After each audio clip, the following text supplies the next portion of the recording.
Bueno, bienvenidas todas las personas que están allá escuchando desde el otro lado de la pantalla. Les damos la bienvenida a esta segunda clase del tramo ESI y el derecho a la identidad de género. Hemos estado reunidas el jueves pasado, trabajando con María Pía Ceballos, la historia de luchas y conquistas del movimiento de lesbianas, gays, travestis, transexuales y transgénero. Hemos estado recorriendo también acerca del marco normativo que hace a este tema que nos convoca también hoy. Y bueno, y en esta oportunidad vamos a trabajar algunas herramientas conceptuales sobre el género y la perspectiva de género. Estamos acá junto con María Rode, nos vamos a presentar. En mi caso, mi nombre es Micaela Garibaldi, soy parte del equipo del programa de Educación Sexual Integral, soy psicóloga, estoy formada en la temática de educación sexual integral y en la temática de género. Bueno, mi trayectoria laboral tiene que ver con trabajar en políticas vinculadas a sexualidad y género desde el Estado a nivel nacional, así que bueno, es un placer poder compartir este encuentro junto con ustedes. Maru.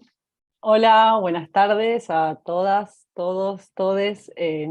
Mi nombre es María Rode, soy también parte del equipo del Programa Nacional de Educación Sexual Integral. Soy docente de escuela primaria, licenciada en educación, y también me especializo en ESI y en género.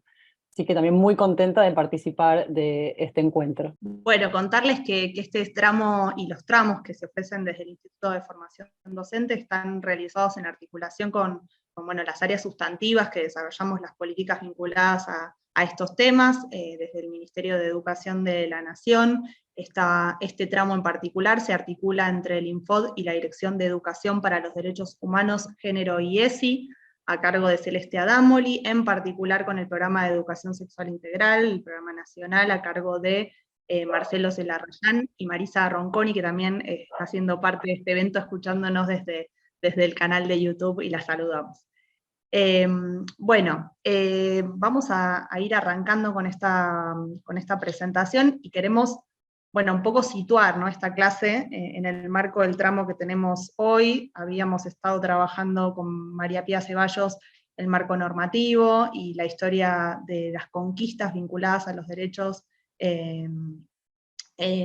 vinculados a la sexualidad y al género.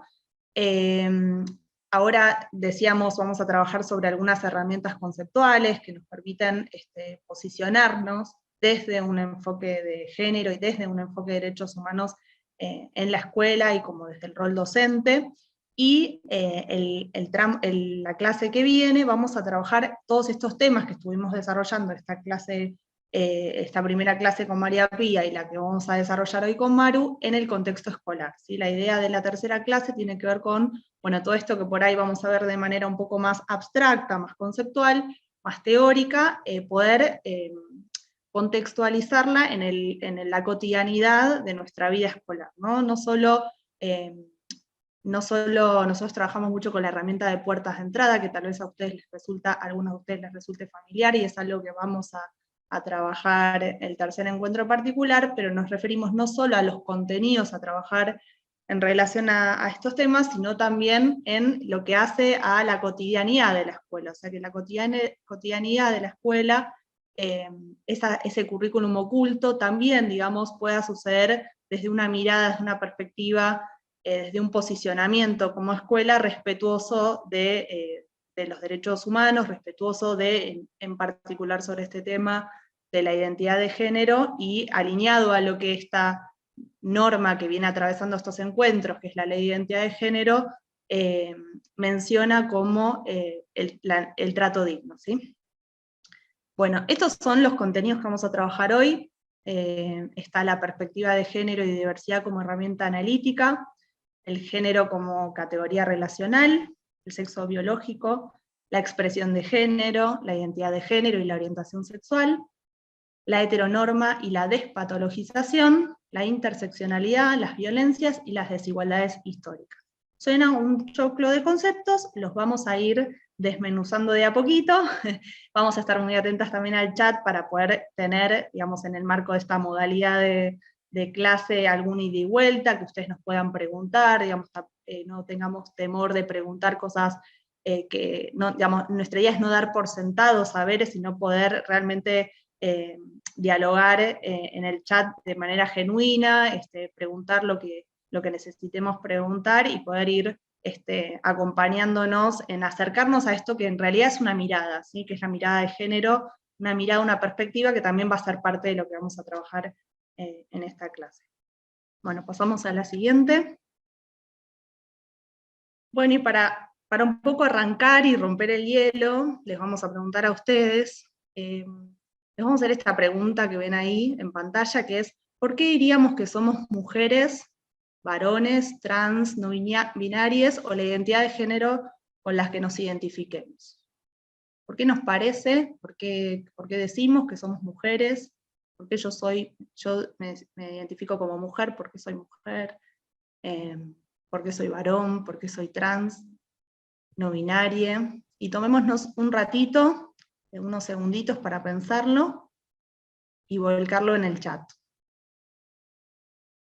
Bienvenidas las personas que se están sumando al encuentro, que están haciendo el saludo. Tenemos gente docentes de muchas provincias, de San Juan, de Catamarca, de Corrientes, de Entre Ríos. Buenas tardes, bienvenidos, bienvenidas. Estamos trabajando a partir de una pregunta que es, ¿por qué diríamos que somos mujeres, varones, trans, no binarias, etcétera? Entonces, ahí Natalia dice, me parece que por algo cultural que nos pone etiquetas. A ver quién más se anima.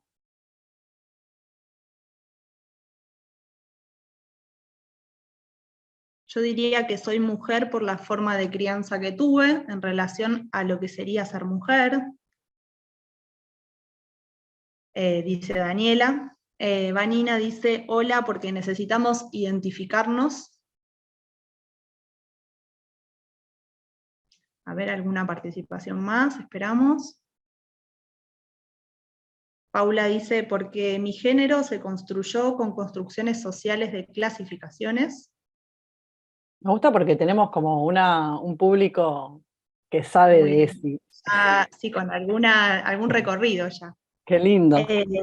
Acá desde Loma Hermosa dice, para mí por una cuestión biológica, nos determinan así. En mi caso, dice Laura, me considero mujer que coincide con mi sexo biológico porque así me autopercibo. Bueno, bien, está buenísimo. Si quieren hacer 2 participaciones más y retomamos, a ver, para que nos identifiquen y traten según lo que sentimos, dice Celeste. Porque es lo que construí a partir de todo lo que pasó en mi vida y la gente que estuvo con ella, dice Greta. Milagros dice, ¿por qué es una construcción social? Denny dice, yo creo que la identidad es parte de cómo nos construimos como individuos y definimos nuestro género, y es parte de ello. Se fue construyendo, dice Gabriela, a través de mis experiencias vividas. Rosalina dice, porque nos criaron con ese nombre y porque lo siento así. Cielo dice, porque biológicamente nos dicen lo que somos. Me tienta mucho seguir. Mica, Mica, ¿querés que Sí. compartamos como algunas de las respuestas que también suelen compartir en las capacitaciones que hacemos cuando hacemos esta pregunta? ¿En Dale, pantalla? vamos a la Cristina. Siguiente, entonces.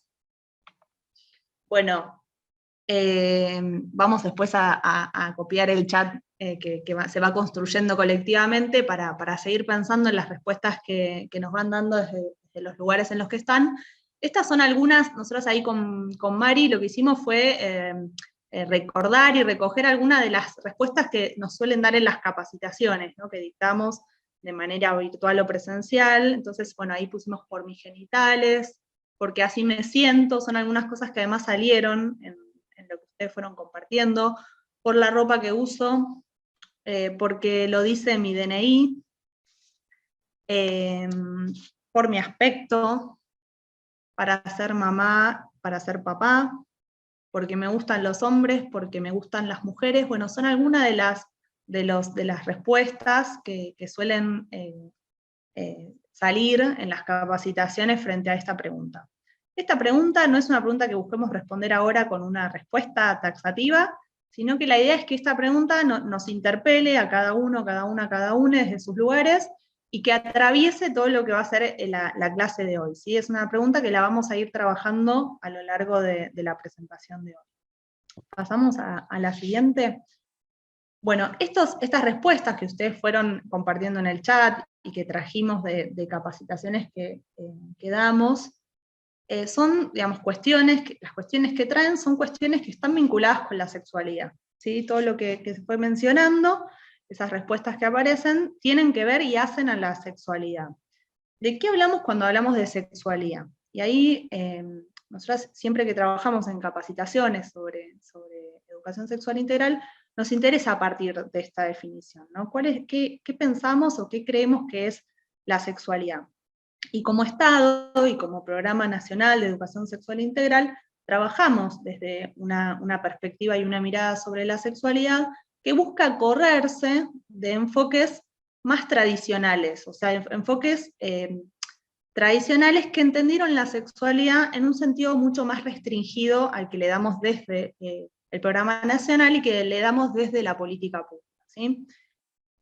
Cuando hablamos de sexualidad, entonces, buscamos trascender ampliamente esa definición restringida de sexualidad, vinculándola únicamente a la genitalidad o a las relaciones sexuales, o a una única etapa de la vida, sino que cuando hablamos de sexualidad, estamos hablando de todo lo que aparece en pantalla, ¿no? Estamos hablando de roles, de deseos, de prácticas, de actividades, de valores, de relaciones, de fantasías, actitudes, creencias, pensamientos. Es decir, que cuando hablamos de sexualidad, estamos hablando de algo que es inherente al ser humano, ¿sí? Cuando hablamos de sexualidad nos referimos, y nos gusta decirlo así, nos referimos a la dignidad del ser humano, ¿sí? Que es algo que nos atraviesa, que nos es inherente y que se expresa en todo lo que somos y hacemos.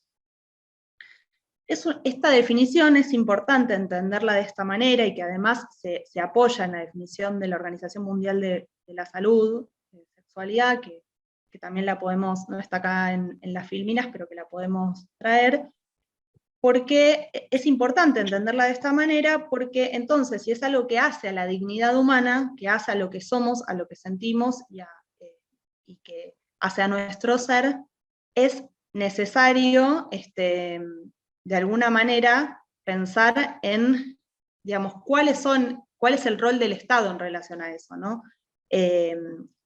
Nosotros siempre decimos, bueno, si nosotros pensamos que la sexualidad es inherente al humano y habla de la dignidad humana, bueno, el Estado tiene una responsabilidad de proteger la dignidad humana. Entonces, por eso es tan importante entenderla de esta manera, ¿no? Es algo que igual lo vamos a ir trabajando a lo largo del encuentro. La OMS dice, es una dimensión fundamental, derecho del ser humano, se expresa en las formas de pensamientos, de fantasías, de deseos, de creencias, de actitudes, de valores, actividades, prácticas, roles y relaciones. La sexualidad es el resultado de la interacción de factores biológicos, psicológicos, socioeconómicos, culturales, éticos y religiosos o espirituales. En resumen, la sexualidad se practica, se expresa en todo lo que somos, sentimos, pensamos y hacemos, ¿sí? Pasamos a la siguiente. Bueno.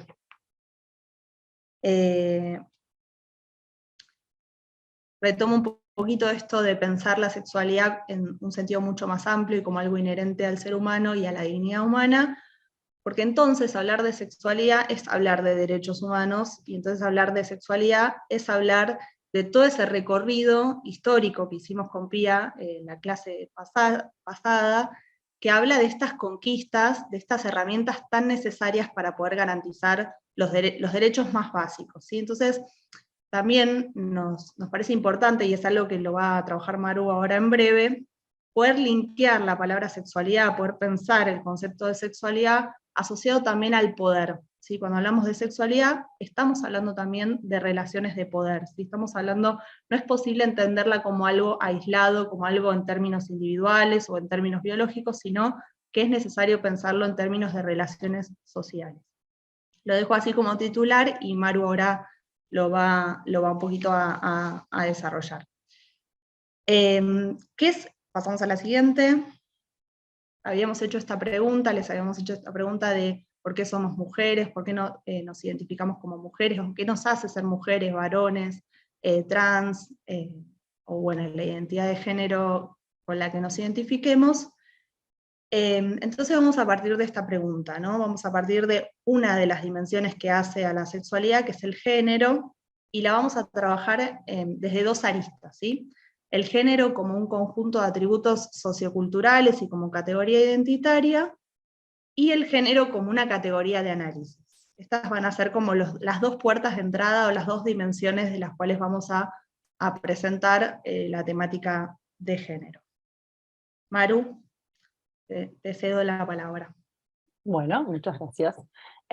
Bueno, la idea de hablar de estas dos dimensiones es porque muchas veces utilizamos la palabra género y nos referimos a distintas cuestiones. Entonces, nos pareció oportuno para ir llegando, ¿no?, al momento de ir formando esta idea y esta conceptualización sobre qué es la identidad de género, qué es ese derecho que debemos garantizar desde la escuela, primero hacer como un recorrido conceptual para entender a qué nos referimos cuando hablamos de género. Vamos primero a empezar como esta idea de género como conjunto de atributos socioculturales y como categoría identitaria. ¿A qué nos referimos cuando hablamos del género en este sentido? Para eso nos tenemos que remitir al modelo médico científico tradicional, a la medicina, ¿no? Porque eso es lo que nos va a permitir entender de dónde vienen todas las cuestiones que están vinculadas al género. En principio, lo que está bueno empezar a pensar es que la medicina es una ciencia humana, ¿no? Es una ciencia social, cultural, y por ende tiene una perspectiva, una forma de mirar, ¿no? Supone un recorte. Así como Mica decía antes que, bueno, nosotros nos basamos en un enfoque de la sexualidad desde una mirada integral, más amplia que lo que tradicionalmente se asocia a la sexualidad. De la misma manera, la medicina también se para dentro de un enfoque, una perspectiva que recorta pedazos de la realidad para analizarla desde un lugar. Y desde ese lugar en el que se basa la medicina, entre otros, es desde este determinismo biológico, ¿no? De creer que la biología, los genes, determinan nuestras conductas, que biológicamente somos como somos por nuestra realidad biológica. Vamos a ver, y a lo largo de este encuentro, a desmenuzar esta idea de la biología como destino de los cuerpos y de las experiencias vitales de la persona.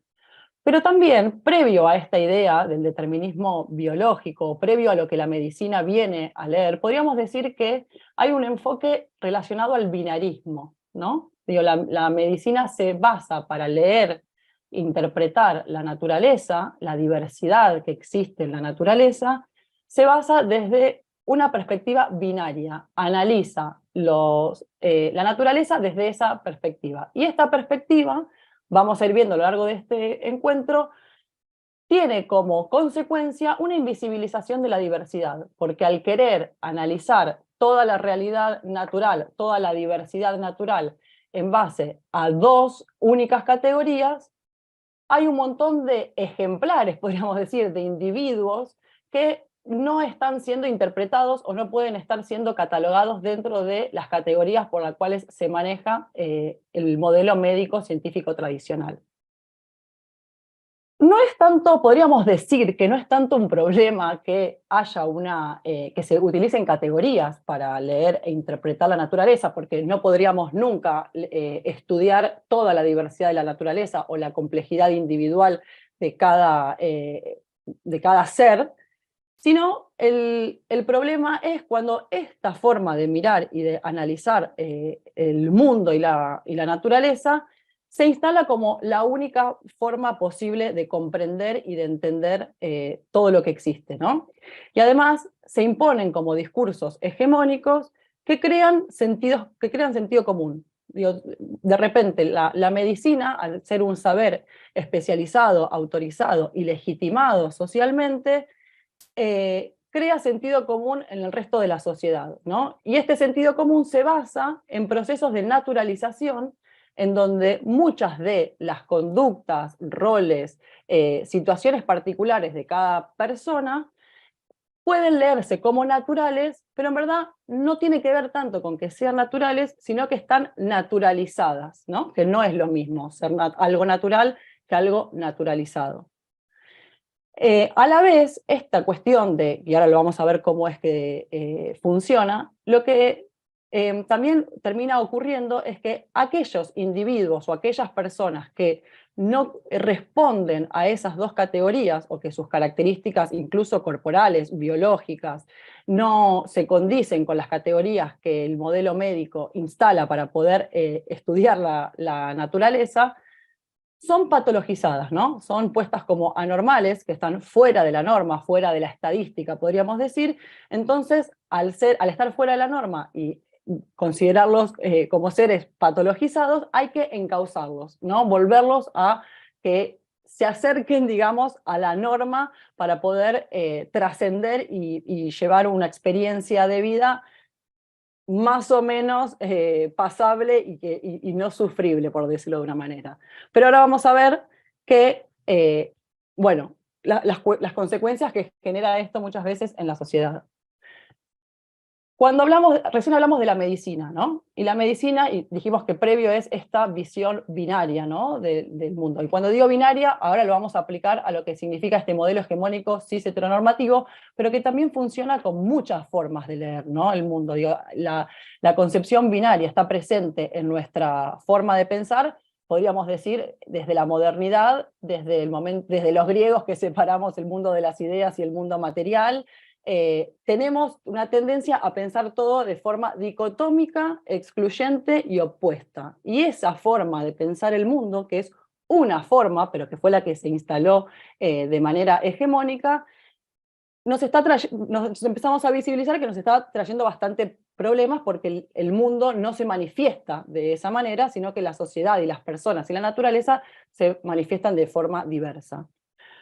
Cuando hablamos de modelos hegemónicos cis heteronormativo, estamos hablando de esa matriz que lee, interpreta y organiza los cuerpos, las corporalidades y las experiencias vitales de las personas.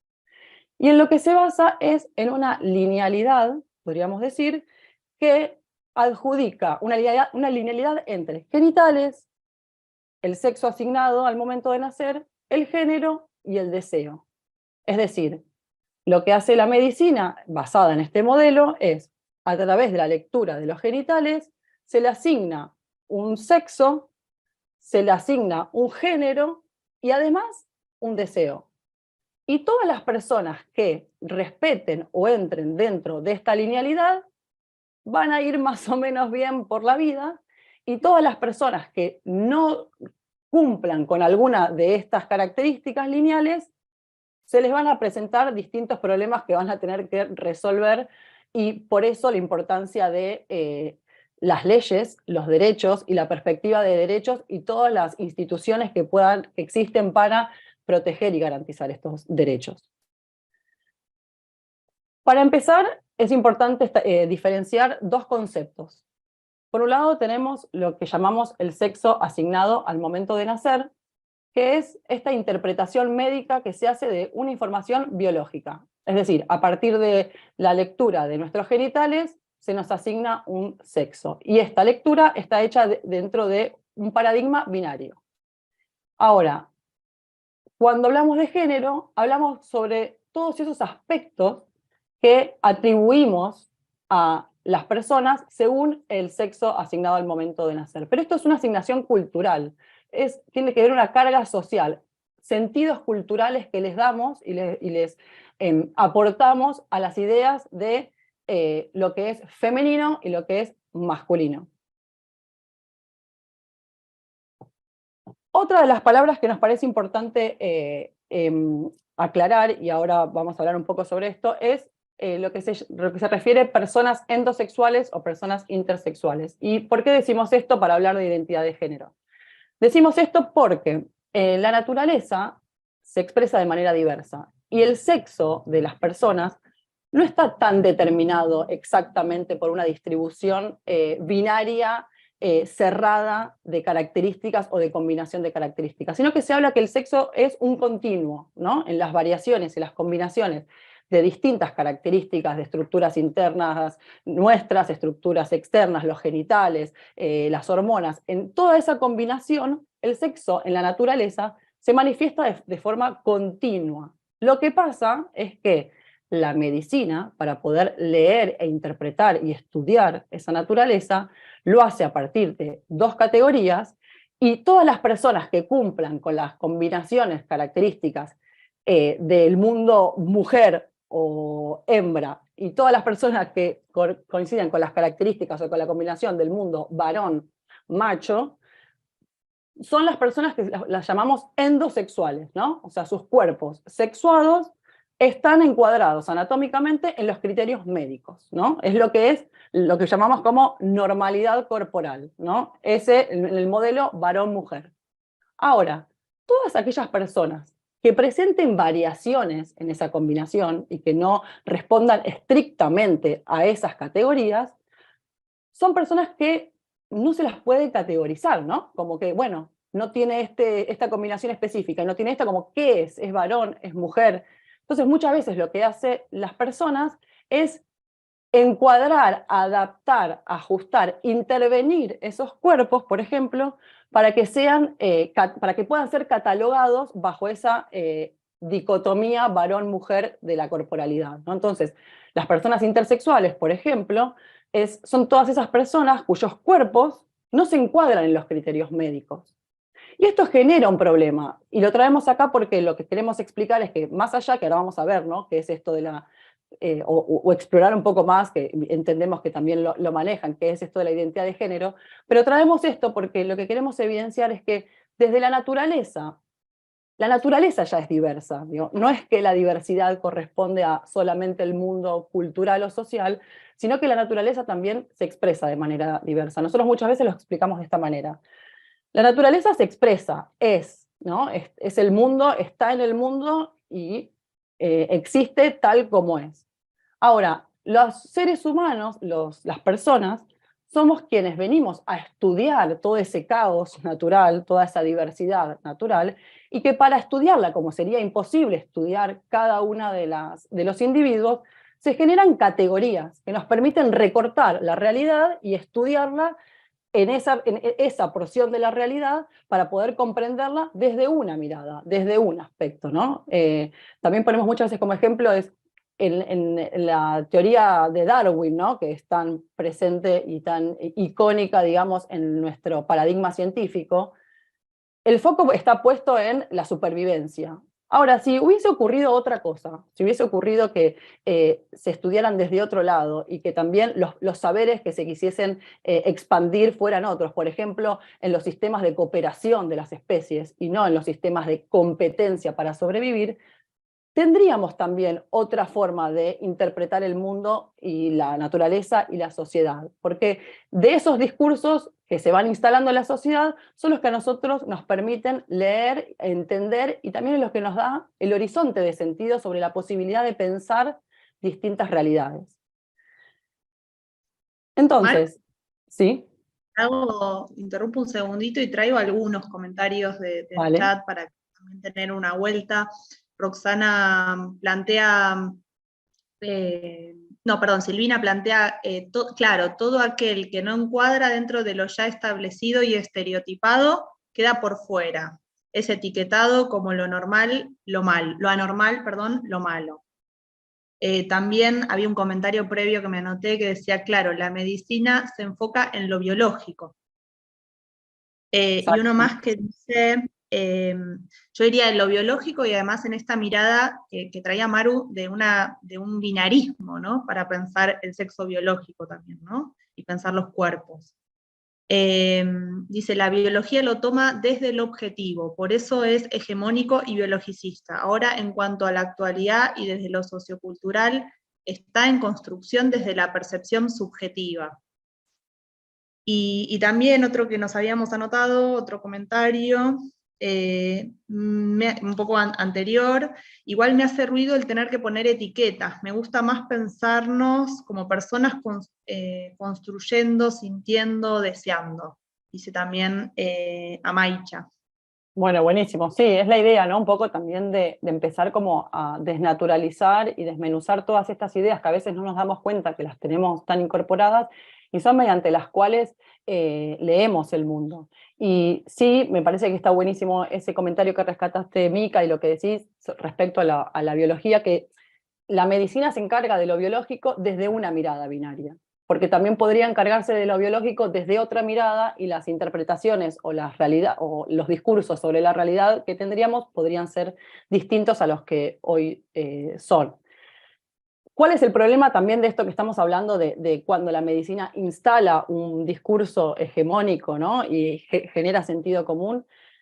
Que lo que termina pasando es que, por ejemplo, para los cuerpos intersexuales, es que se terminan ajustando los cuerpos a categorías conceptuales, a categorías científicas, a categorías de estudio. Entonces se modifica la realidad para que encajen en lo que la medicina tiene para proponernos sobre su lectura de la realidad. Y con esto no estoy desmereciendo a la medicina, ni mucho menos, ¿no? Sino tan solo poder visibilizar que que la medicina tiene un enfoque y una manera de estudiar la realidad, que es la que la que nosotros aprendimos también y por la cual nosotros leemos las experiencias y nos resultan disruptivas determinadas experiencias. Bien, entonces, al momento de nacer, según la genitalidad, se le asigna un sexo y a ese sexo se le asigna un género.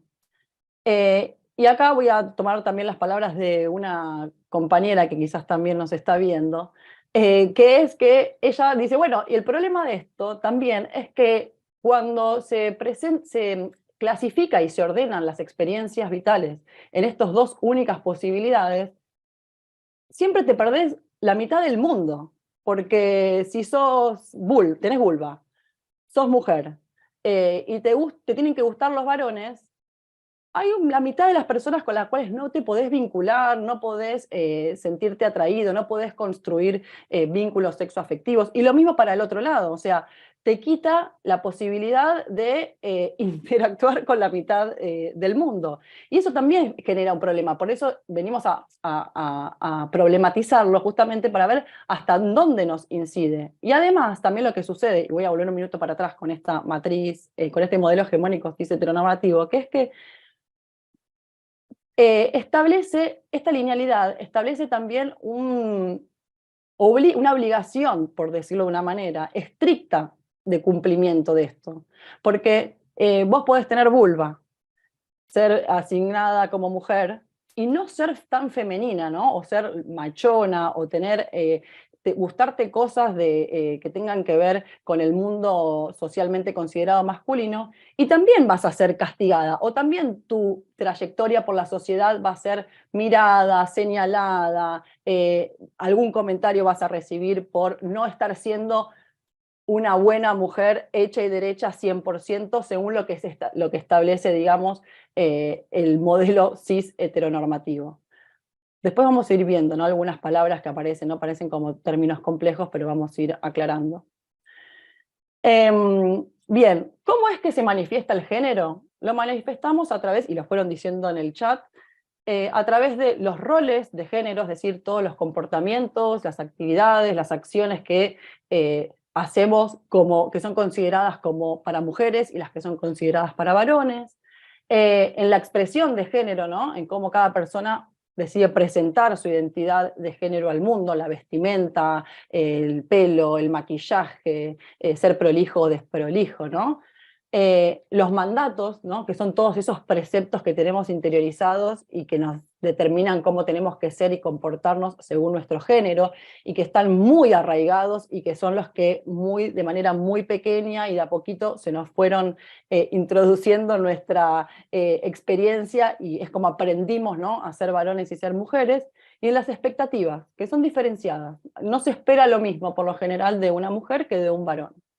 En la intersección de todas estas cuestiones es como el género se va manifestando. Y esta manifestación está basada fuertemente en lo que llamamos los estereotipos de género, ¿no? Que son estos modelos o estas imágenes simplificadas que marcan los modos de ser en relación al género. Y estos estereotipos, estos modelos, lo que hacen es construir, generar, imponer mandatos, y según el cumplimiento de esos mandatos se distribuirán castigos o premios, ¿no? Y estos mandatos están basados también en esta idea binaria de lo femenino y lo masculino, donde vamos a ver ahora en la siguiente filmina, donde todos los estereotipos están pensados, digamos, de manera relacional, son opuestos y complementarios, ¿no? Bueno, venimos primero a esto y después pasamos al otro. Vamos a verlo, por ejemplo, acá, algo que tenga que ver con, que nos parecía como unas buenas imágenes para pensar sobre esto de los estereotipos de género. Que la publicidad, ¿no? Una de las instituciones, por decir, o uno de los discursos que están todo el tiempo construyendo esta idea de género. ¿Qué es lo que ven? Por ejemplo, acá, si se animan, ¿qué estereotipos aparecen? A ver, a compartir en el chat de lo que se ve en cualquiera de estas imágenes, que son publicidades reales y actuales, o sea, no son publicidades de hace mucho tiempo. Mientras van compartiendo en el chat, porque tenemos como un delay, Mari, vos porque tenés el YouTube cerrado, pero escuchan un poquito más tarde de lo que hablamos. Yo quería retomar dos comentarios. Uno es de Valeria, que dice: si son elecciones o decisiones, no debe estar sujeto a la aprobación de nadie. En la construcción de las corporalidades e identidades es importante transitar estas experiencias sin ser etiquetadas. El término, a ver, espera, ¿cuánto tiempo llevará la sociedad para deconstruirse de los sistemas binarios y asumir la nueva construcción? Los mandatos tampoco respetan las infancias ni las construcciones de las mismas, la imposición no sirve. Daniela dice que cada género con el que nacemos tiene un rol que asumir en la sociedad. Bueno, y ahí empezaron con las imágenes a compartir, dicen, las herramientas son separadas por género.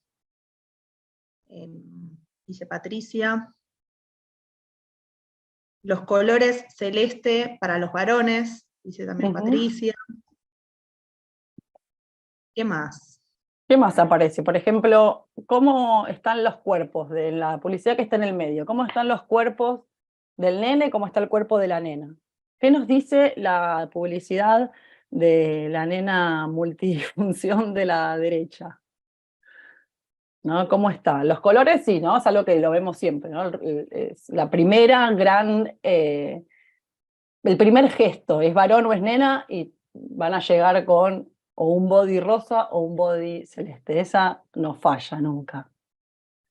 Desde el momento incluso de la concepción, ¿no? De la panza, ya ahí, desde que el médico o la médica dice, tiene estos genitales, ¿no? En la ecografía, ya ahí se carga, ¿no? Socialmente de toda una expectativa en relación a esa identidad de ese cuerpo, ¿no? Silvana dice, asignar qué juegos es para cada infante, clasificar juegos según el sexo.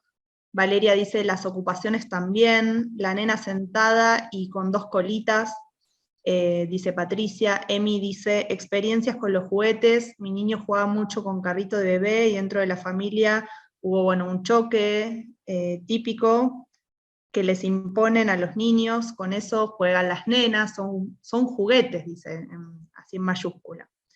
Los instrumentos de limpieza para las mujeres. Vemos trabajos, dice Sabrina, posturas, colores, diferentes juegos asociados según el género. Las mujeres siempre coquetas, dice con signo de pregunta a Milagros, coquetas con un comillado. Bueno, alguna de las participantes en el chat. Voy a hacer como una intervención un poco de docente, pero hasta incluso primero desde la postura, ¿no? O sea, una postura de un varón cruzado de piernas, parado, ¿no? Con actitud de constructor. O sea, hay una acción ahí para hacer, ¿no? Es un sustantivo, pero digo, como que invita a la acción. Y a la mujer le ponen un adjetivo, y está del modo, ¿no? Como ahí esperando ser mirada o ser, ¿no? Como mirá qué tierna que soy. Como ya desde algo muy chiquito, nos enseñan cuáles son nuestras actitudes que tenemos que tener, ¿no? O sea, no hay una actitud activa propuesta para las mujeres, para las nenas, sino una actitud de recepción, de espera, de conquista, ¿no? De amabilidad, de tranquilidad. Y distinto es para el varón, con lo cual la capacidad proyectiva que tienen las mujeres, ¿no? Y los varones es distinta, porque desde chicos nos están diciendo, ¿no? Desde nuestra infancia nos están diciendo cómo tenemos que comportarnos. A mí me encanta la de la nena con ruleros, porque es como decirle a las mujeres que tienen estar lindas y limpiar al mismo tiempo, ¿no? Estar lindas con el concepto de ponerse los ruleros como si fuese eso estar linda, ¿no? Cambiarte tu pelo como es para que esté sea de una manera y además esté limpiando la casa, el batón rosa, es como ya el multitasking que después las mujeres muchas veces tienen, ¿no? En su vida diaria cuando son más grandes, ya está medio como impuesto desde chicos. Y en la otra también, ¿no? O sea, la nena en el castillo, el nene en un podio, ¿no? Ya se están estableciendo mundos diferenciados posibles para las mujeres y para los varones. Y dentro de todo esto como un ejemplo de todo el entramado cultural que permanentemente nos están enseñando cómo ser. De hecho, en la próxima encuentro vamos a hablar cómo funciona la escuela en ese sentido, pero ya en todas estas cuestiones nosotros construimos nuestra forma de ser mujer y de ser varón en este mundo, digamos, como con todas estas voces internas que nos hablan. Y el tema de los estereotipos, si bien tiene el conflicto de que estén simplificando una diversidad o una realidad diversa, no en sí mismo sería tampoco un problema, pues las personas necesitamos modelos con quien identificarnos, sino que hay una jerarquía en esos estereotipos. Hay estereotipos que valen más que otros y que también establecen posiciones y roles distintos, ¿no? Entonces, y acá vamos a ver esto que hablábamos de que son opuestos y complementarios. Entonces, mientras al varón se le asigna una idea de que tiene que ser una persona fuerte, a la mujer tiene que ser alguien débil, ¿no? O sea, el varón si es fuerte tiene que necesitar a alguien a quien cuidar, ¿no? A quien proteger, como ¿no? Parte de los mandatos. Y la mujer tiene que ser protegida. Mientras al varón se le da un rol productivo y su lugar en el espacio público y en la toma de decisiones, la mujer se le otorga un rol reproductivo, ¿no? Y digamos, quedándose en el espacio doméstico, también en todas las cuestiones y las tareas de cuidado. Mientras el varón puede tener un trabajo remunerado, las mujeres le corresponden hacer trabajo no remunerado. Y como lo vimos en el ejemplo de la publicidad, mientras el varón se puede posicionar como un sujeto deseante, la mujer es objeto de deseo. Por eso tenemos que estar predispuestas, coquetas, hacernos los ruleros, porque así es como se nos conceptualiza. Vamos a avanzar un poco sobre cuestiones que tienen que ver más con categorías también, ¿no? Conceptuales que a veces suelen confundirse para poder esclarecernos. No sé si después, Mica, avísame si hay algún comentario que nos vayan compartiendo, pero cuando hablamos de identidad de género, y esta es la definición que está en la ley, hablamos de esa vivencia interna e individual del género, tal como cada persona lo siente. Y esa vivencia puede corresponder o no con el sexo asignado al momento de nacer. Y también incluye todo lo que tenga que ver con la expresión de género y la corporalidad, ¿no? Es decir, construimos nuestra identidad de género a partir de cuál es nuestra vivencia con eso. Y hay modelos, discursos, instituciones que están permanentemente diciéndonos cuál es la manera de ser una buena mujer, cuál es la manera de ser un buen varón, y en ese entramado vamos construyendo nuestra identidad. Pero esta identidad también como parte de la sexualidad es algo que es dinámico, ¿no? O sea, yo no puedo identificar en mi experiencia que yo no me percibo como mujer de la misma manera que me percibía o que lo sentía antes de la ESI, por ejemplo, ¿no? Vamos cambiando esa forma de vincularnos con nuestra identidad.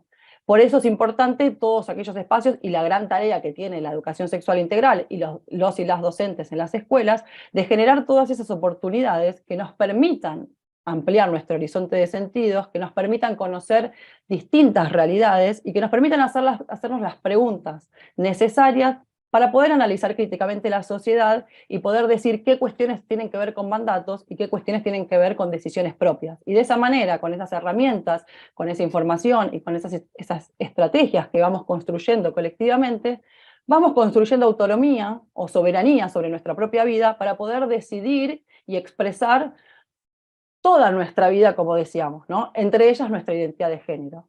Pero identidad de género no es lo mismo que orientación sexual. Mientras la identidad de género tiene que ver con esta vivencia interna individual del género, la orientación sexual es la atracción sexual y afectiva que sentimos las personas por otras personas, ¿no? Con quienes queremos vincularnos sexo afectivamente.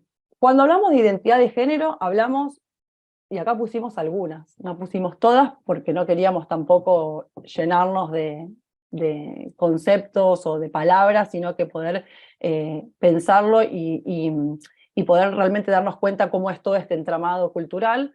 Pero acá pusimos algunas de las identidades de género, que es, bueno, cuando hablamos de cis, ¿no? Cis es esa palabra, prefijo que usamos en contraposición de trans, por decirlo de una manera, ¿no? Entonces, cis son las personas que se identifican con el sexo y el género asignado al momento de nacer. Es decir, las personas que tienen vulva y fueron asignadas como mujer y se sienten mujeres. O las personas que tienen pene fueron asignados su sexo varón y se sienten varón. Ahora, mujer trans o varón trans son las personas que se autoperciben o sienten, expresan una identidad de género distinta a la que fueron asignadas al momento de nacer. Por otro lado, las personas travestis son esas personas que construyen su identidad cuestionando los sentidos sociales del sexo. Por eso a veces decimos que tiene que ver también con categorías políticas, con formas de posicionarse ante el mundo, ¿no? Y esto es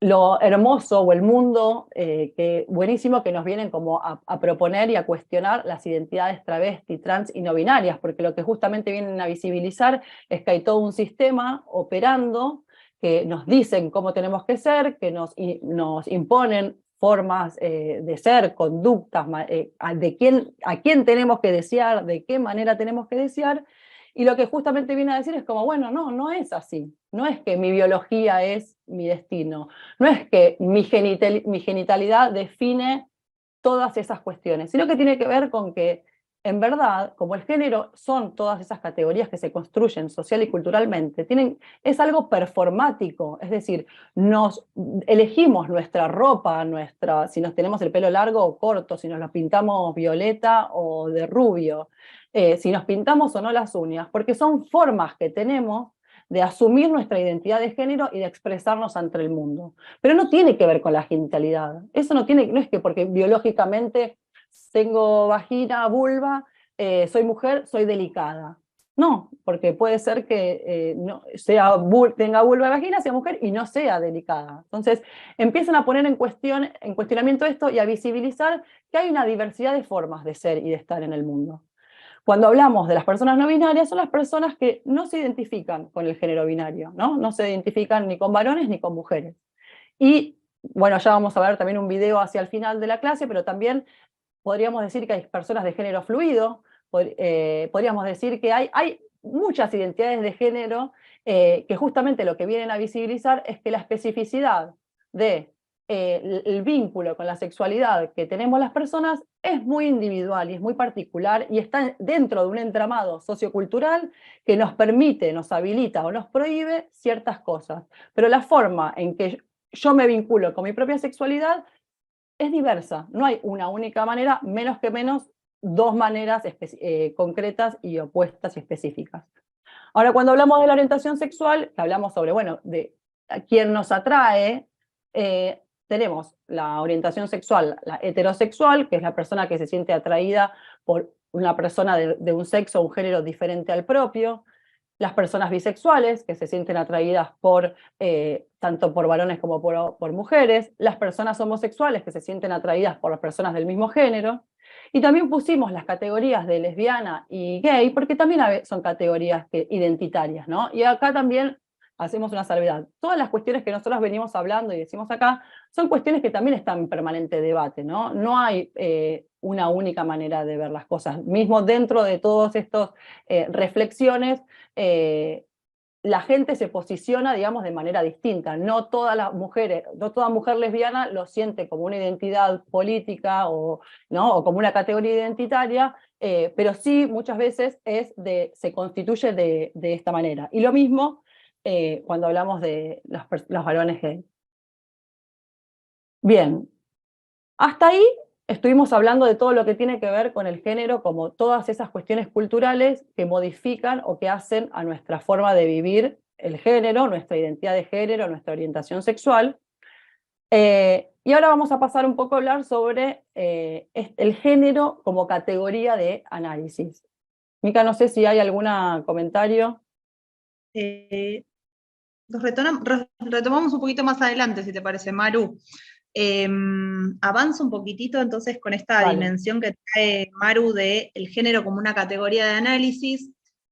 ¿Por qué nos parece importante pensar, digamos, nos parecía importante en este encuentro también presentar, digamos, esta mirada sobre el género como una perspectiva, ¿no? Decimos muchas veces, de hecho se escucha cada vez más esto de tiene perspectiva de género, no tiene perspectiva de género, un análisis determinado sobre una escena o sobre una situación.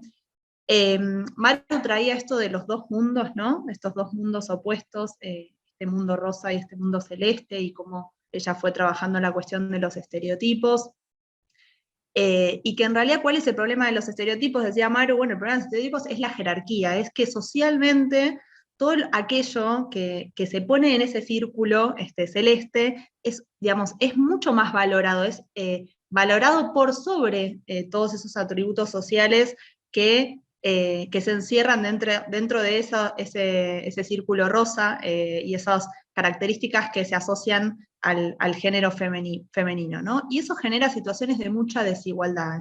Cuando hablamos de desigualdad, hablamos de desigualdades históricas, ¿sí? No son la desigualdad y la violencia de género, que es algo que vamos a trabajar también un poquitito ahora, no es una cuestión que se pueda entender de manera individual y aislada entre dos personas, sino que hay que comprenderla y entenderla desde una perspectiva social y una perspectiva histórica, ¿sí? Pasamos a la siguiente, Maru. Cuando hablamos del género como categoría de análisis, decimos también que el género es una categoría relacional. En general se suele entender desde el sentido común la temática de género, la cuestión de género como un tema de las mujeres. En realidad, cuando hablamos de género, lo que buscamos visibilizar es la relación social entre los géneros, ¿no? Esa relación desigual entre los géneros, entre los varones, y no los varones, digamos, todas las formas de ser varón, sino puntualmente una manera de ser varón, que es esa que es por sobre todas las cosas mayormente valorada socialmente, que es esa masculinidad hegemónica, esa forma de ser varón que socialmente pesa también sobre los varones, todas esas expectativas de cómo debe ser un varón, ¿no? Que tiene que ser fuerte, que tiene que ser valiente, que tiene que, digamos, que es blanco además, que tiene que poder resolver todo, que no se tiene que emocionar, bueno, todas esas expectativas sobre esa forma de ser varón, esa masculinidad hegemónica, bueno, tiene una relación en relación al resto de los varones y en relación a las mujeres y otras identidades de género, que es desigual, ¿sí? Históricamente el sistema reproduce esas relaciones sociales, ¿no? Entonces, cuando nosotros decimos pensar el género como una perspectiva, muchas veces decimos, bueno, es como ponerse unos anteojos, ¿no? Ponerse unos anteojos que nos permitan ver esas relaciones sociales y esas relaciones sociales basadas en género desde una perspectiva que nos permita identificar esas desigualdades que se reproducen históricamente, que nos permita identificar eso que Maru trabajó como estereotipos, mandatos y expectativas de género, que no son cuestiones del orden de lo natural, del orden de la naturaleza, sino que en realidad socialmente fueron naturalizadas, o sea, se repitieron tanto en el tiempo, que nos acostumbramos a que esto sea así. Y lo reproducimos también. Nosotros en ESI siempre decimos, bueno, nadie está exento de reproducir las desigualdades históricas y de reproducir en nuestra vida cotidiana todo aquello que socialmente se esperó de nosotras en función del género, y lo reproducimos también, digo, en nuestras vidas, pero también en nuestra práctica docente. Por eso también nos es tan importante trabajar estos temas de manera situada en la escuela, y que es algo que vamos a poner el foco en el encuentro que viene, ¿no? Pasamos a la siguiente.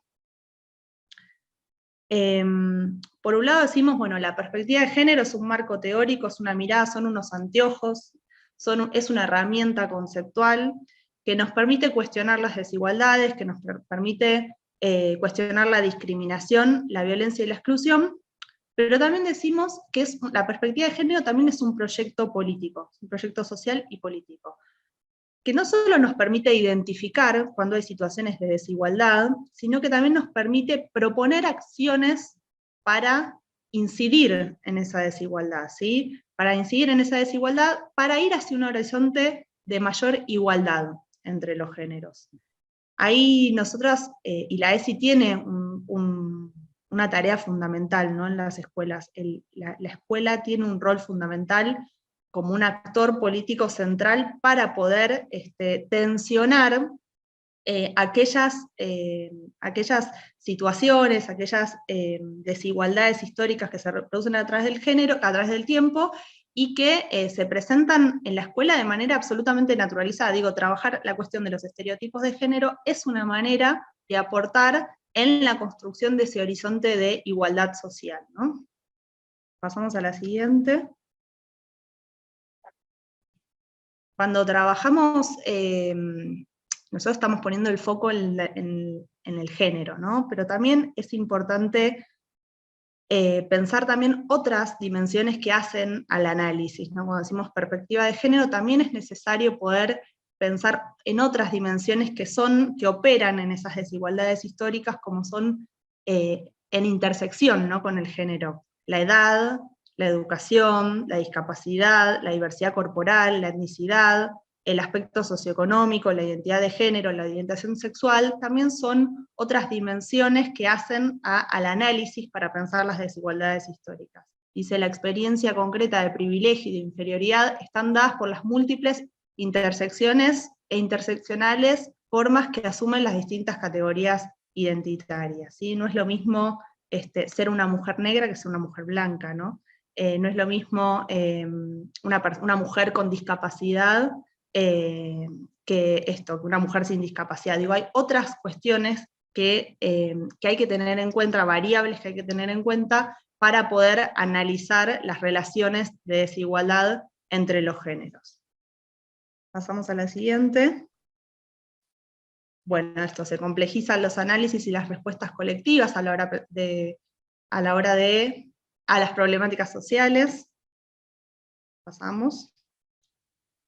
Y acá nos parecía importante también traer este iceberg, que tal vez lo han visto alguna vez, o lo han trabajado alguna vez, porque esto que estamos trabajando conceptualmente como estereotipos de género, nosotros tenemos una norma, una ley, que es la 26485, que es de protección integral a las mujeres, que bueno, la pueden googlear y leer, que decimos que siempre es una ley muy pedagógica, porque tipifica, ¿no?, la violencia por motivos de género, dice cuáles son los tipos de violencia por motivos de género, y dice cuáles son las modalidades o los ámbitos en donde la violencia por motivos de género puede suceder, puede acontecer.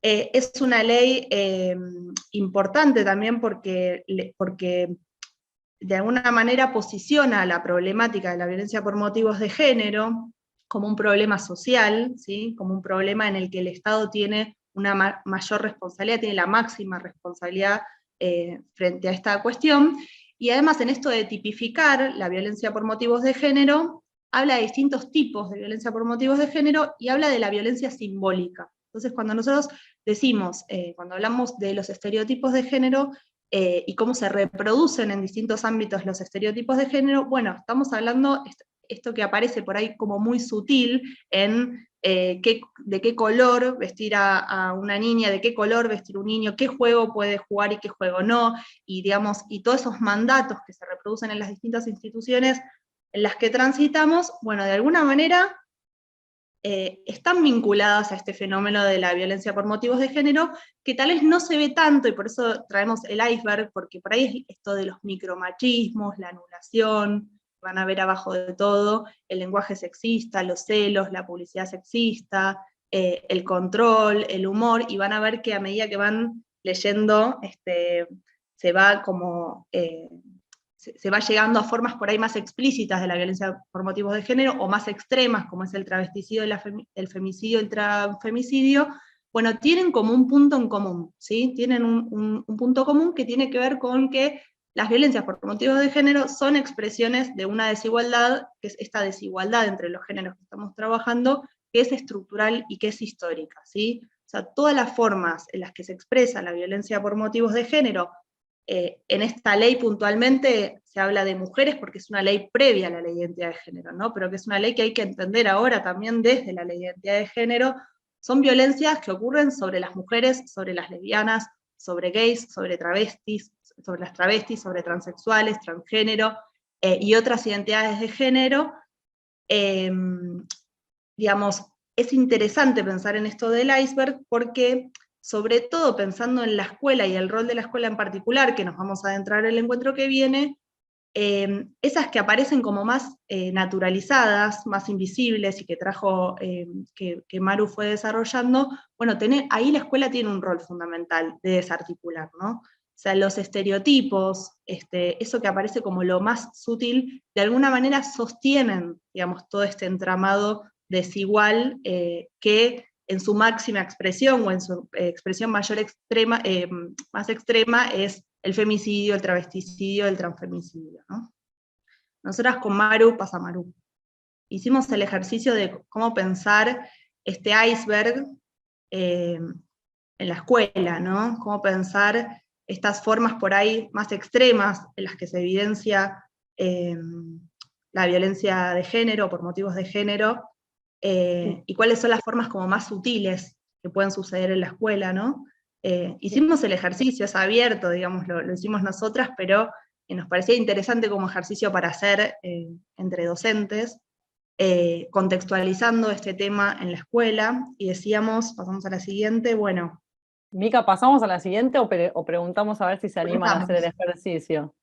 A Porque la idea un ver. poco también era, o Sí, sea, sí.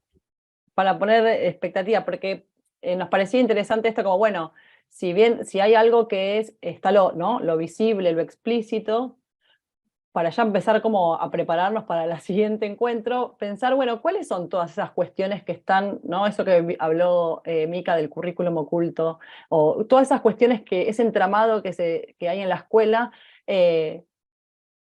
pensándonos en la identidad de género, porque hay algo que me parece re interesante de lo que decía Mica y que es como también una invitación, así como decimos, che, la perspectiva de género son esos lentes que nos ponemos para ver y analizar estas desigualdades, también ponernos los lentes de la diversidad, ¿no? Y ver cuáles son las desigualdades que ocurren, digamos, o que están en la diversidad con todo el concepto de interseccionalidad que también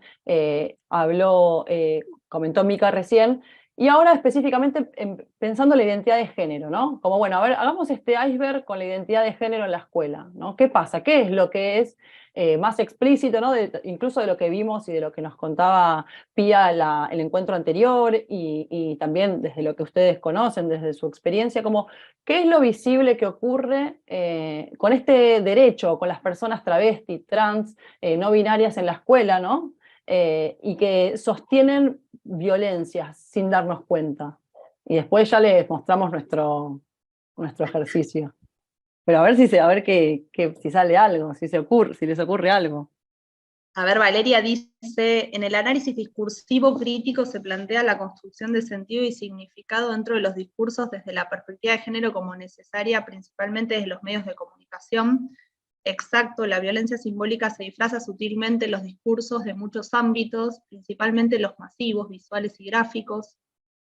A ver si alguien se anima, esta propuesta que trae Maru de, bueno, cómo pensar la manifestación de la violencia de género hacia niñas, sería en este caso, o hacia también infancias trans, ¿no? También que es algo que estamos también desde la política pública empezando a nombrar y a trabajar y a pensar, bueno, Si no digamos, se ¿cómo anima, no son ayuda. cómo son esas formas en las que aparece por ahí las más extremas? ¿Cuál es la forma más extrema? ¿Cuál es la forma en la que aparece de manera más cruda, ¿no? Esta exclusión hacia esas identidades y esos cuerpos? La invisibilidad, dicen acá. La invisibilidad, bien.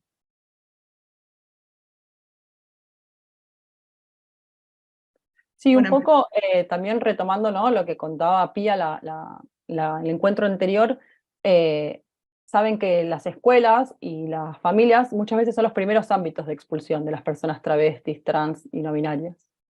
Hasta ahora, ¿no? Hasta que es una realidad que todavía sigue sucediendo, por eso desde la ESI el compromiso también de poder revertir esta situación y la importancia de analizar, capacitarnos, actualizarnos, poder también reflexionar, siempre, ¿no?, la puerta de entrada a la reflexión sobre nuestro propio posicionamiento para poder entender qué sentimos y qué nos pasa con todas estas cuestiones que muchas veces no tienen que ver con algo de que uno lo hace intencionalmente o que tiene una postura contraria, ¿no? Porque entendemos que los y las docentes y les docentes en las aulas son quienes garantizan y protegen los derechos de las niñas, niños, niñes y adolescencias.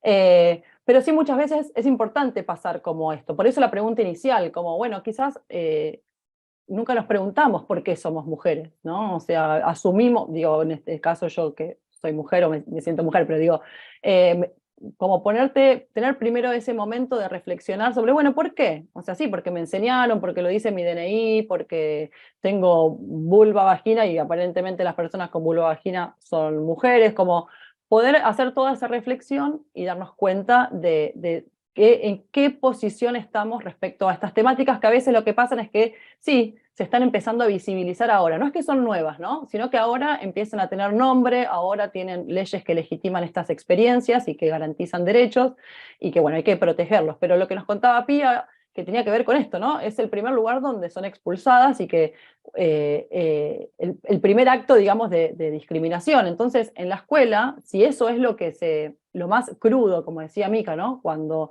no pueden ir más a la escuela porque no hay lugar, o porque se ven discriminadas, o por el acoso que reciben, o por la agresión física, o por las burlas, pensar un poco también en todo lo que hay por debajo, ¿no? Todo lo que tiene que ver con los comentarios que muchas veces docentes, que se por hecho y a veces incluso ni siquiera malintencionadamente, pero como una naturalización de cosas que también muchas veces tienen que ver con el humor, la restricción, ¿no? Empezar a preguntarnos, y para adelantarnos, y ya lo vamos a ver la que viene, pero como si todas las personas circulan de la misma manera dentro de los establecimientos educativos, ¿no? Si tienen todas las personas la misma posibilidad o se sienten seguras de la misma manera, o si no. El lenguaje excluyente, ¿no? Cuando hablamos, digo, ¿qué pensamos de nuestros, y ya dije nuestros y no es tan correcto, ¿no?, pero qué pensamos de las y les estudiantes que tenemos enfrente en nuestra clase, ¿no? ¿Qué creemos cómo los imaginamos, cómo los conceptualizamos? Por lo general los conceptualizamos también desde la cis heteronorma. Creemos que todos y todas nuestros estudiantes son personas cis y heterosexuales, ¿no? Y entendemos que quizás si existiese alguna o algún estudiante que no es como algo, no sé, un hecho aislado, alguno que otro, ¿no? Pero sino como que también todas las cosas que nosotros pensamos desde la didáctica, la pensamos ya presuponiendo un estudiante determinado, ¿no? Que muchas veces no tiene todas estas interseccionalidades que hablaba Mica antes. La invisibilización, como ustedes compartieron en el chat, ¿no? La no representatividad de estas personas o de las identidades travesti trans en todos los contenidos curriculares que damos desde el aula o en las historias, muchas veces que damos a leer.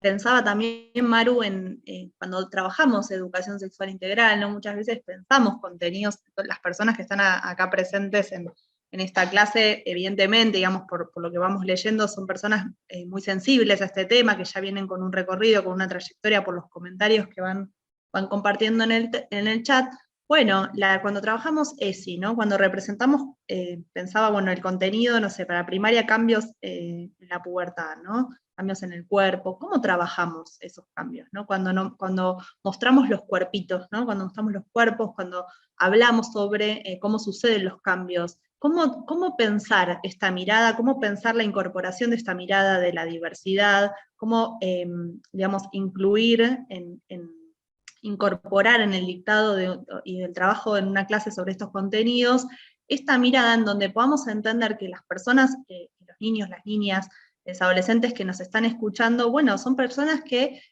niños, niñas, niñas que tienen diversas experiencias, ¿no? Diversas identidades, que atraviesan los cambios de distintas maneras, y muchas veces, digo, ponernos estos lentes a la hora de trabajar estos contenidos es muy importante, porque si, digamos, uno excluye esas posibilidades y dice, bueno, lo que puede pasar es esto o esto otro, y no hay lugar para otra cosa, bueno, estamos excluyendo, ¿sí? Estamos invisibilizando posibilidades, ¿no? Nosotras siempre trabajamos en el equipo del programa nacional, esto de pensar cuando trabajamos los cuerpos o cuando trabajamos los cambios corporales, hablar de modelos, ¿no? Porque cuando hablamos de modelos estamos también diciendo, y esto también está bueno, eh, digamos, visibilizarlo en el trabajo sobre los contenidos de ESI, en que hay otras formas posibles. O sea, vamos a trabajar estas dos, pero en realidad hay otras formas posibles, ¿no? Y eso ya desde el punto de vista de los grupos, de los niños, de las niñas, bueno, invita a poder incluirse, invita a poder sentirse parte. Cuando desde la escuela los docentes no nombramos, eh, bueno, de alguna manera estamos marginando. Por eso nos parece como súper importante en en este iceberg que armamos así casero, como para seguir pensando, abierto también a seguir pensando, bueno, tal vez la más clara es la expulsión, cuando no hay lugar en la escuela, ¿no? Para las identidades trans o para niñas que no se adaptan a lo que se espera, ¿no? Digamos, vinculados a lo que se espera socialmente por su género. Bueno, por trabajar por sobre todas las cosas aquellas más invisibles, ¿no? Esas formas más sutiles en las que reproducimos esa desigualdad, ¿no? Esto de la negación, la invisibilización, la marginación, y de qué manera se presenta esto en la escuela. Retomo unos comentarios más, ¿te parece, Maru? Vale. Dice, en secundaria, discriminación, llamar por un nombre distinto a una persona y no cómo se percibe. Que también es algo que trajo mucho María Pía en la clase pasada, el trato digno en el ámbito escolar, garantizar el trato digno en el ámbito escolar y la ley de identidad de género, y que también lo vamos a trabajar la clase que viene puntualmente. Lo difícil que es que a veces se hace trabajar con las familias cuando están criados y basados en la heteronormatividad, bueno, también me parece que también está bueno para pensar desde la herramienta de las puertas de entrada, ¿no? Como qué trabajo nos podemos dar desde la escuela con las familias para ir de la mano en relación a estos temas, ¿no? Para generar acuerdos que nos permitan avanzar en el sentido de la perspectiva de derechos humanos, de las normas que regulan la escuela y la práctica docente, pero cómo pensar las familias también como actores aliados y aliadas, y que también, digamos, fueron criados y criadas como, como cualquiera, bajo paradigmas que tal vez no se ajustan o que tuvieron trayectorias en donde, bueno, no tuvieron la posibilidad de sensibilizarse en relación a este tema, y por ahí la escuela y el vínculo con la escuela es una oportunidad, ¿no? Para poder empezar a pensar estas cuestiones que tal vez quienes estamos acá tenemos como ya mayor recorrido. Ana dice, para mí tiene que partir del respeto en las diferencias existentes, como considerando la singularidad. Emi dice, algunos estudiantes lo la llaman con el nombre que no se autopercibe y genera la discusión entre sus pares.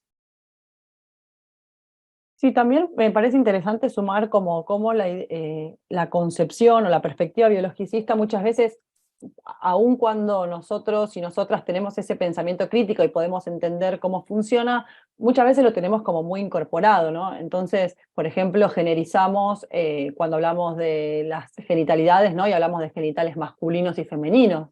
Y a veces, incluso ya en esa enunciación, ya estamos, digamos, invisibilizando la diversidad de posibilidades. A veces es tan chiquito, digo, a lo que hay que también ir y analizar, porque eso que es tan chiquito genera y construye posibilidades de proyectivas de las personas, ¿no? Entonces, es como, la invitación es a esto, ¿no? A ponerse estos lentes para poder reflexionar sobre todas las prácticas nuestras, pedagógicas, en las que quizás todavía no le pusimos esa atención para darnos cuenta, ¿no? A veces no es una cuestión de tener que hablar únicamente de, por ejemplo, las leyes o que garantizan los derechos, o hablar de la identidad de género en sí misma como contenido curricular, que sí, que también puede ser, no digo que no, pero sí como poder pensar en todas esas acciones que hacemos a lo largo del día escolar, en la que sin darnos cuenta estamos generando o estamos aportando a este entramado de violencia que sostienen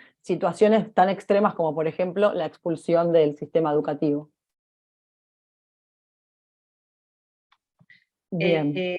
También pensaba en esto que trabajamos desde la perspectiva de género, como también digamos, de pensarlo desde el lado positivo, de que son acciones y de que es parte de un proyecto de cambio, ¿no? Que buscamos impulsar en el contexto escolar también, ¿no? Como parte del cambio que necesitamos contra las desigualdades y hacia la igualdad. Nada, hay como cuestiones concretas, ¿no? Que traen ustedes en el chat.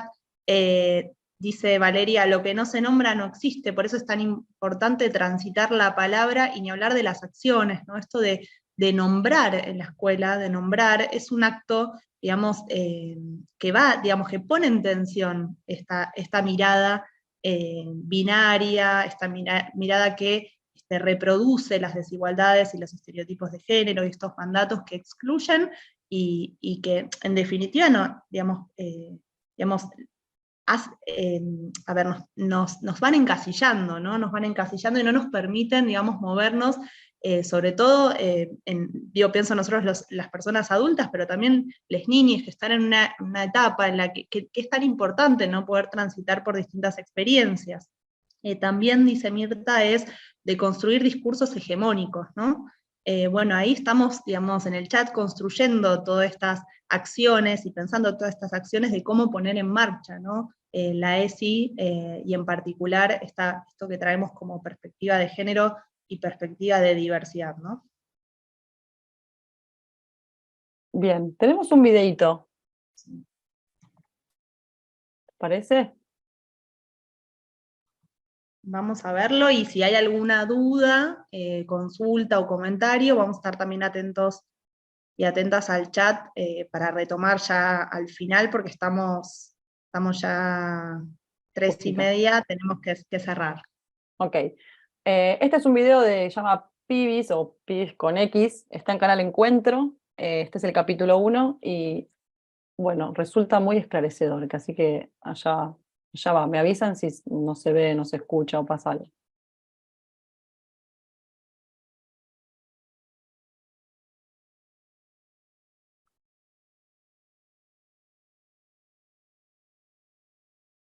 Me defino como mujer y como heterosexual.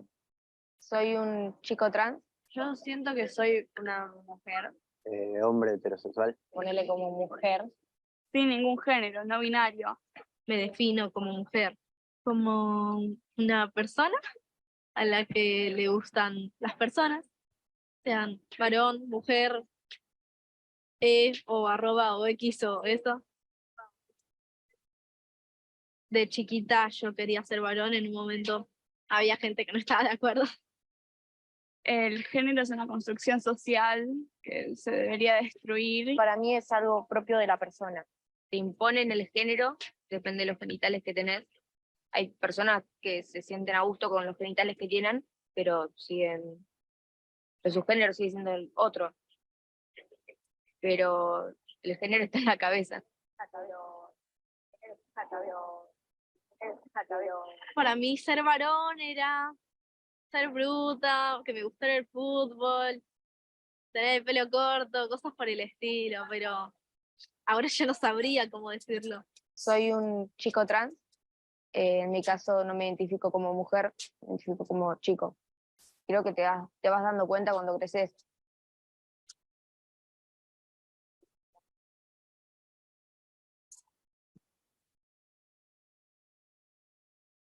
Ay, sí, me quería rapar. Rápate. Total no te va a quedar. El pelo que le secata, tenés que animar. Tenés que tener linda cara para raparte. Yo no sé si me quedaría bien. Tenés que tener ninguna cara. Me defino como mujer, pero no siempre fue así para mí.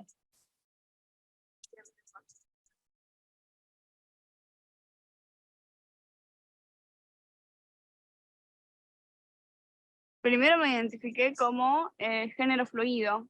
Fluido es no tener un género definido, sino ir cambiando. Un día yo me despierto y digo, soy mujer, y al otro soy pibe, y pasado mañana soy no binaria. Y después, pensando bien las cosas, me identifico como chico trans, y finalmente, después de pensarlo, leer cosas, ya no sé, no me identifico sin ningún género, no binario, ni mujer ni varón. Mujer ni varón.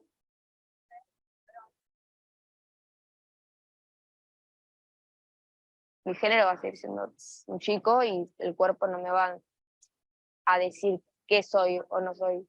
Creo que igual va más en cada persona eso. Que hay gente que sí, que se quiere operar, otros que no, ni siquiera se quieren hormonizar. Está abriéndose más el mundo ahora para mí respecto a los pensamientos y la definición de uno mismo. Desde chicos nos imponen un género por los genitales. Si tenés vagina sos mujer, si tenés pito sos hombre. Y nadie nos enseña que eso puede cambiar, que en realidad hay mucho más allá del binarismo de hombre-mujer, y la gente ante algo nuevo se asusta, no sé, no quiere aceptar que hay algo más allá de lo que ya saben.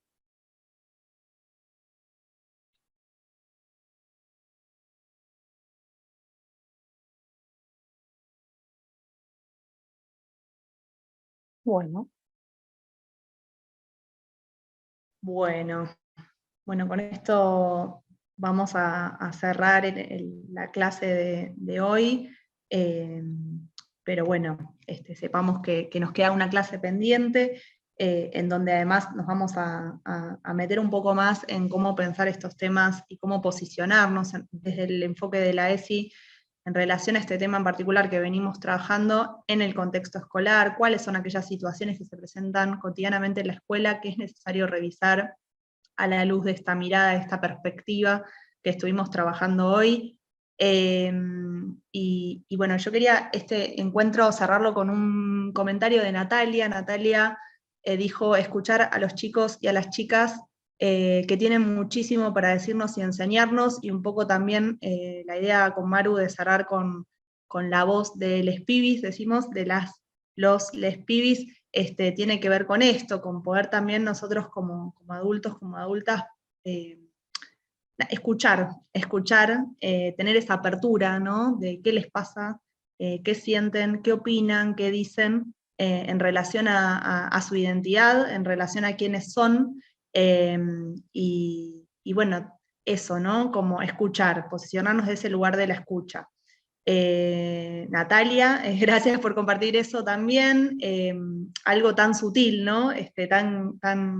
Y tan necesario a la vez, que es la escucha en la escuela, bueno, también es hacer ESI, ¿no? Escuchar lo que les pasa a nuestros alumnos, a nuestras alumnas, con esta apertura que estamos proponiendo en este encuentro, es trabajar educación sexual integral. El encuentro que viene, vamos a tener una invitada especial también, Virginia Silveira. Ella es docente y parte de la Asociación Civil Mochacelis, que si no la conocen pueden googlearla. y también nosotros vamos a hablar de la experiencia de la Mocha Celis el encuentro que viene. Ella es activista y militante por los derechos de la comunidad LGBTIQ+, nos va a estar acompañando, es docente, con lo cual nos parecía muy importante desde el programa invitarla a pensar, a compartir en relación a el derecho de la identidad de género y el trato digno en el marco de la escuela y en el contexto escolar, ¿no? Así que también todas las preguntas o situaciones o escenas que quieran traer para este último encuentro, bueno, vamos a estar también muy activas a leer el chat y a escuchar también lo que ustedes los saberes que ustedes traen y las preguntas que ustedes traen también desde los contextos en los que están trabajando y las escuelas de las cuales son parte. Así que bueno, nada, me parece que ya estamos en horario. Maru, ¿algo más? No, muchas gracias, muy lindo. Muchas gracias también por los comentarios y la participación que hace que este encuentro virtual sea mucho más ameno y constructivo. Así que gracias por estar del otro lado.